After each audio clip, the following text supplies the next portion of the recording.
I did ask a question: would anyone accept this proposal from God to go preach the gospel in a prison yard?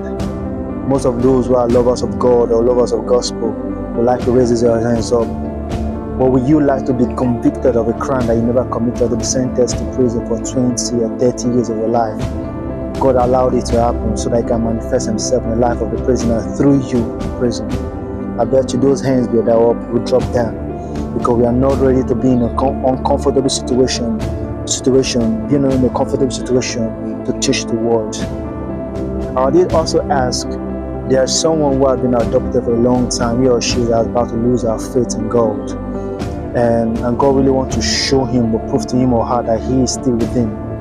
Or there's a ritualist or a kidnapper that God really wants to win their souls to Himself. And the only way He can do is for you to be kidnapped, so that through you can touch the life, your life, use you to touch your life. And there's every possibility that you might not come back alive, but to make an impact in their life, that they will come out to testify of how much you've changed their life when you are held captive. I bet you no one would like to do that, because no one is ready to trade their life for the gospel.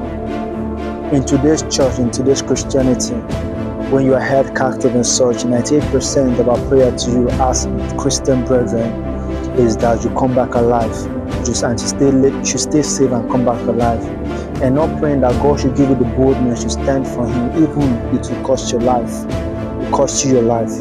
And today, Christian, when you find yourself in such a situation, instead of you to thank God for an opportunity to stand for Him, you are busy praying that God should save you, spare your life, that you have a family or have your wife at home or your children at home. That's what you pray for, and not to use to stand. You have no more opportunity to stand for Him for that. So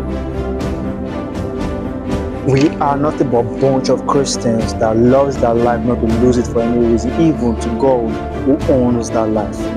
We are a bunch of Christians that love their life so much not to lose it for any reason, even to God that owns the life. So look at the disciples of the old. Stephen never prayed for his life to spare when Saul and men stoned him to death. Rather, he prayed that God should not hold it against them. And we look at Paul. Paul was in a prison, encouraging those who are outside the prison. If we can look at the history of Paul, where he wrote the Bible, in a situation that he wrote, the places that he wrote the Bible, we find out that he was in the most uncomfortable situation and was encouraging those who are evil-free. Many of the disciples were in life-threatening situations, and they stood for Christ. These are things that make you disciples of Christ, and that's why people today never call themselves Christian disciples of Christ.